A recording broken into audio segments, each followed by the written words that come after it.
Good morning, citizens of America. This is the U.S. Citizen Journal, Daily Brief for July 8, 2025 AD. I'm here to bring you the latest news from around the world. Let's dive into today's top stories. Trump extends tariff deadline, but renews threat to hit 14 nations. Washington, President Trump reignited his global trade war Monday, renewing his threat to hit partners with punishing tariffs, even as he announced a 3-week extension to negotiate deals. Trump signed an executive order extending the date when his so-called reciprocal tariffs would take effect, with a pause previously scheduled to expire at 12:01 a.m. Wednesday. Additionally, Trump sent letters to a handful of nations outlining tariff rates they would pay if they didn't strike trade deals with the U.S. by August 1st. Trump, on his Truth Social platform, posted letters to the leaders of Japan, South Korea, Malaysia, and others by Monday afternoon, informing them of the August 1st date.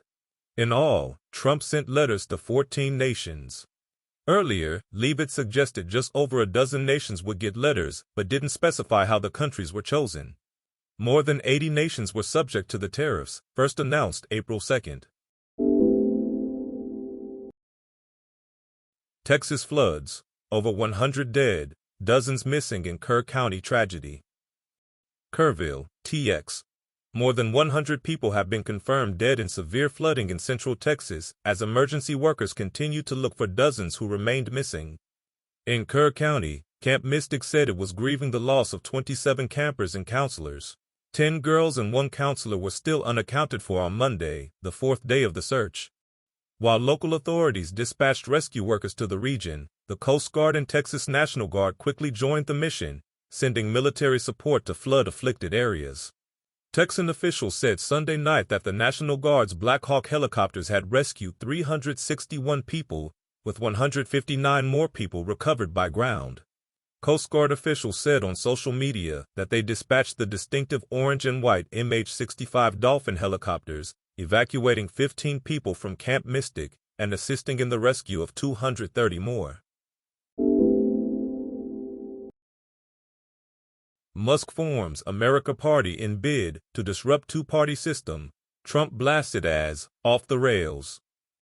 Launching a new national political party in the United States may be more difficult than sending a man to Mars.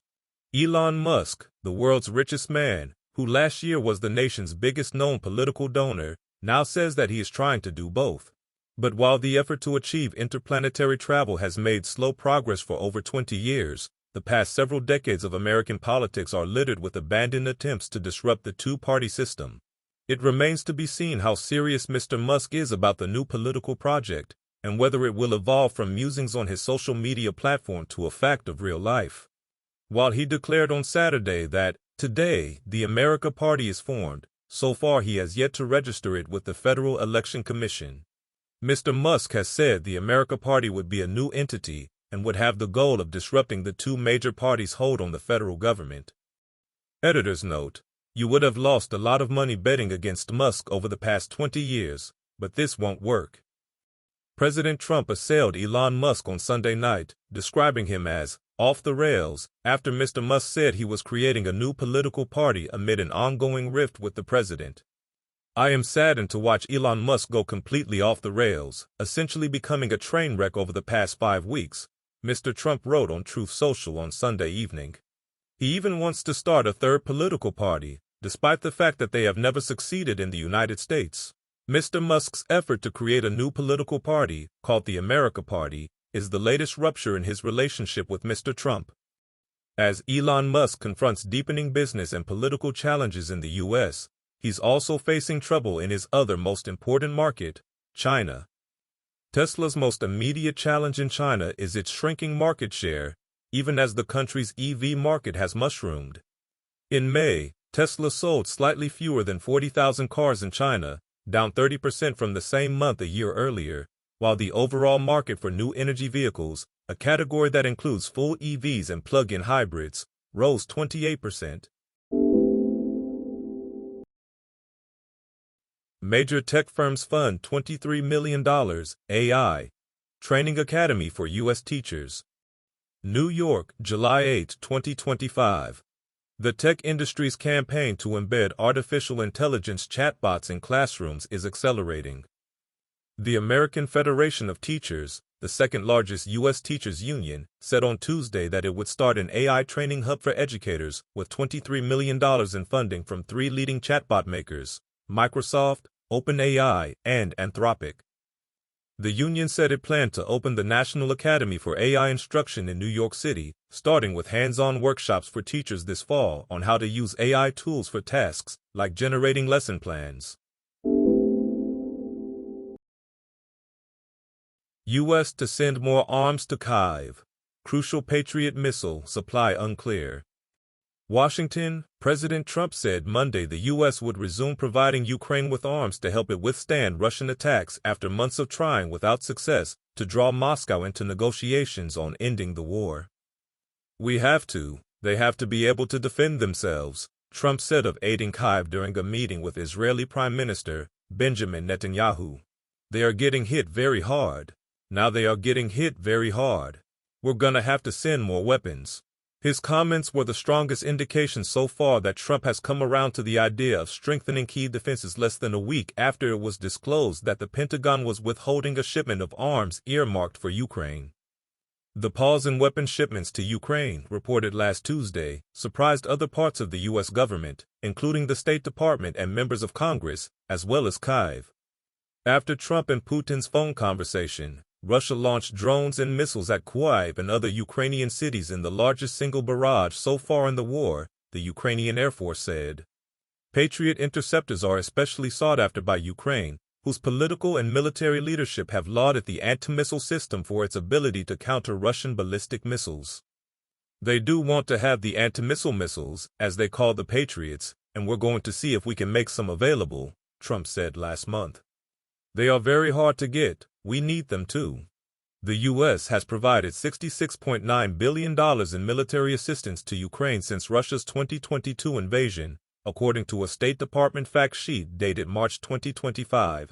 The last major new arms package for Ukraine was on December 30th, during the Biden administration, and included some advanced weapons like munitions for air defense systems, Stinger missiles, and other weapons.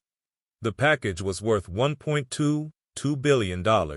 The Trump administration has continued to send previously approved weapon shipments, with only a few interruptions. Editor's note: are they sending Patriot interceptors? That's the key weapon, and the article isn't clear on this point. It's not a political question about whether to supply Patriot interceptors, it's a matter of physical manufacturing capability. July 8, 1853. Commodore Perry sails into Tokyo Bay.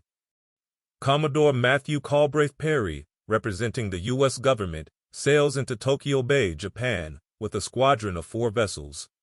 For a time, Japanese officials refused to speak with Perry, but under threat of attack by the superior American ships, they accepted letters from President Millard Fillmore, making the United States the first Western nation to establish relations with Japan, since it had been declared closed to foreigners 2 centuries before. Only the Dutch and the Chinese were allowed to continue trade with Japan after 1639, but this trade was restricted and confined to the island of Dejima at Nagasaki. After giving Japan time to consider the establishment of external relations, Commodore Perry returned to Tokyo with 9 ships in March 1854. On March 31st, he signed the Treaty of Kanagawa with the Japanese government, opening the ports of Shimoda and Hakodate to American trade, and permitting the establishment of a U.S. consulate in Japan. In April 1860, the first Japanese diplomats to visit a foreign power in over 200 years reached Washington, D.C., and remained in the U.S. Capitol for several weeks, discussing expansion of trade with the United States. Treaties with other Western powers followed soon after, contributing to the collapse of the shogunate and ultimately the modernization of Japan. That's all for today's brief. Join us again tomorrow for more news and updates. This show was produced by Greg Loving, wishing you a great day ahead. Please follow and rate us on Apple Podcasts or Spotify. It helps other listeners find us. Stay informed and ad astra per astra.